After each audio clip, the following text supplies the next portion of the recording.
Watu milioni 28 wakabiliwa na njaa huko DRC Congo. Hii ni Njabox TV update, langu jina ni Christina Mbalku.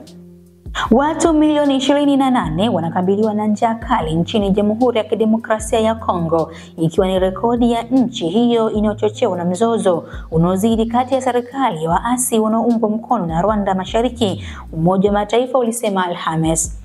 Mgogoro wa muda mrefu wa kibinadamu nchini Kongo umechochewa na mzozo huo, huku watu milioni 2.5 zaidi wakikabiliwa na njaa tangu kutokea kwa ghasia za hivi majuzi mwezi Disemba. Shirika la mpango wa chakula la Umoja wa Mataifa WFP na shirika la chakula na kilimo FAO lilisema katika taarifa ya pamoja.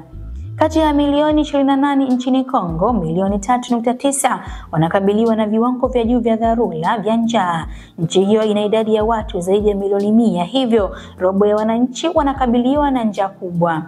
Mapigano kati ya serikali na waasi wa M23 unaoungwa mkono na Rwanda yameongezeka tangu kuanza kwa mwaka hadi mzozo mkubwa zaidi mashariki mwa Kongo katika miongo kadhaa na kusababisha maelfu ya watu kuhama makazi yao.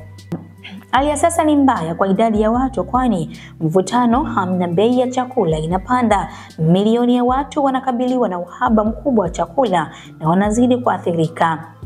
Zaidi ya watu milioni 10 ya wale waliokabiliwa na njaa kali wako mashariki mwa Kongo, ambayo imekumbwa na ukosefu wa usalama karibu mara kwa mara tangu vita vya baada ya mauaji ya kimbali ya mwaka 1994 yaliyosababisha vifo vya mamilioni ya watu na kusababisha makumi ya vikundi vya wanamgambo.